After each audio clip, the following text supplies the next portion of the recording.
Berjumpa kembali dalam pembahasan tumbuhan sahabatku, pembelajaran 2. Hari ini belajar mengenai nilai-nilai yang terkandung di dalam Pancasila.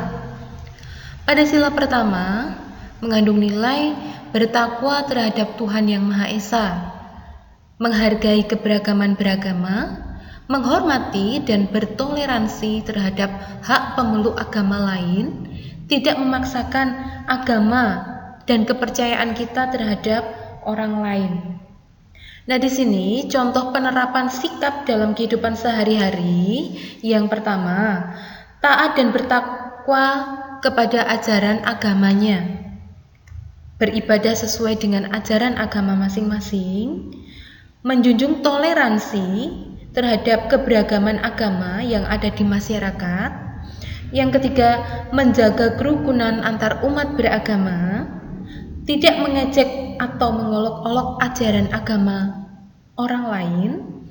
Selanjutnya, menghormati teman yang memiliki agama yang berbeda dengan kita.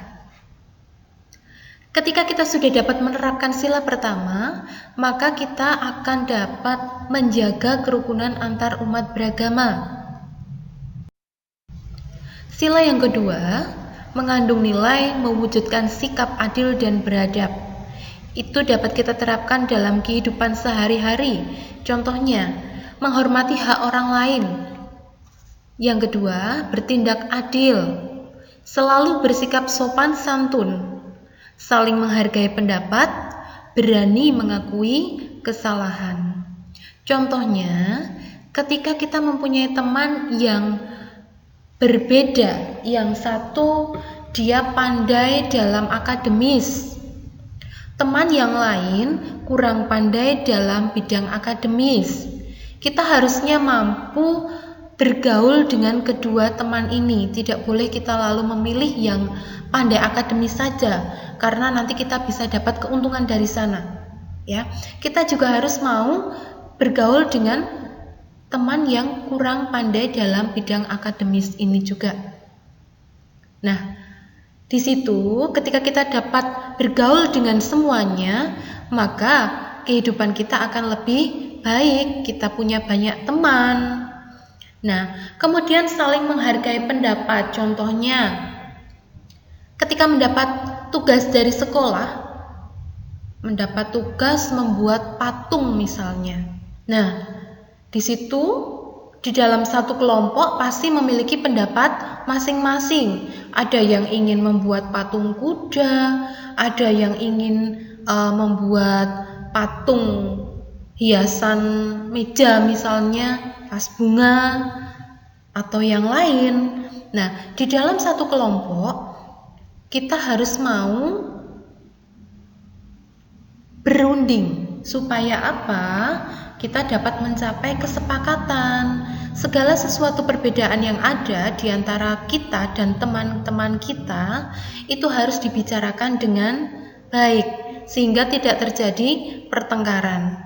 Nah, ketika kita membuat patung itu ternyata ada beberapa yang bisa dipertimbangkan ya. Nah, karya seni patung ini dibagi menjadi dua, yaitu patung figuratif dan non-figuratif. Nah, apa itu yang namanya patung figuratif?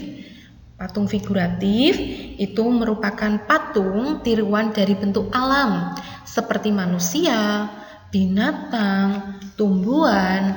Nah, patung figuratif ini bisa kita lihat di sekeliling kita. Contohnya di sini adalah patung pahlawan. Ada lagi mungkin kalian pernah lihat ada patung kuda misalnya. Nah, itu yang dimaksud dengan patung figuratif. Patung figuratif ini juga memiliki berbagai fungsi. Misalnya fungsi sejarah. Contohnya patung yang ada di monumen, ya. Kemudian patung yang memiliki fungsi religi. Contohnya ada patung Bunda Maria, patung Buddha, ya. Patung itu berfungsi untuk sarana ibadah. Nah, ini yang kita maksud tadi patung non figuratif, yaitu patung yang berbentuk abstrak atau tidak nyata. Ya, ini sebagai contoh. Kita tidak bisa tahu dengan jelas ini bentuknya apa toh. Nah, tetapi patung ini digunakan untuk hiasan saja ya, untuk seni. Nah, patung sendiri dapat dibuat dari bahan lunak, contohnya tanah liat, lilin, clay, dan sabun. Kemudian dari bahan sedang, contohnya kayu. Kayu yang biasa digunakan pun kayu yang tidak terlalu keras, contohnya kayu randu, kayu mahoni, kayu waru. Kemudian yang ketiga adalah bahan keras. Bahan keras bisa dari dua bahan, batu dan kayu. Batu biasanya dibuat dari batu marmer, granit, dan andesit. Dari kayu akan dipilih kayu yang lebih keras, yaitu kayu jati, ulin, ataupun sono keling. Kemudian bahan yang keempat adalah bahan cor. Bahan cor contohnya semen, pasir, gips, logam, emas, dan timah. Ya, bahan cor biasanya nanti akan dicairkan ya. Kemudian cara pembuatan patungnya juga berbeda. Nah, di sini kita pelajari juga teknik pembuatan seni patung. Yang pertama teknik pahat, yaitu dengan mengurangi bahan yang digunakan dengan menggunakan benturan benda keras. Nah, ini di samping kalian bisa lihat contoh dari alat pahat. Yang kedua adalah teknik butsir, yaitu dengan cara mengolah bahan seperti lilin, tanah liat, atau model clay. Ya. Pada teknik butsir ini lebih cenderung ke bahan yang lunak. Yang ketiga adalah teknik las. Teknik las itu membuat patung dengan menggabungkan bahan ke bahan lain untuk membentuk suatu yang diinginkan. Contohnya adalah patung di samping. Ya, ini menggunakan bahan yang dari logam. Selanjutnya adalah teknik cor. Pembuatan patung dengan menggunakan adonan cor atau menuangkan adonan cor ke dalam cetakan ya. Yang keempat adalah teknik cetak. Hampir sama caranya dengan teknik cor, namun bahan ini tidak harus dicor atau dituang ke dalam cetakan, namun dapat bisa langsung dijepit menggunakan cetakan bivalve yang memiliki sisi simetris. Nah, contohnya cetakannya yang berwarna putih, ada seperti gambar di samping ini. Nah, ketika kita membuat patung, berarti kita harus punya beberapa keterampilan. Nah, keterampilan apa saja yang diperlukan dalam membuat patung? Yang pertama, pemilihan bahan. Nah, bahan yang digunakan harus tepat dengan patung apa yang akan kita buat. Yang kedua, kita harus punya ide atau kreativitas.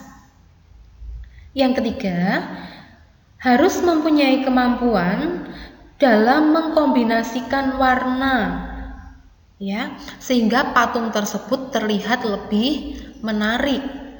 Ya, terutama ketika kita akan membuat patung dekoratif. Patung dekoratif itu kan dibuat untuk mempercantik satu tempat tertentu. Bisa jadi ruangan, bisa jadi halaman.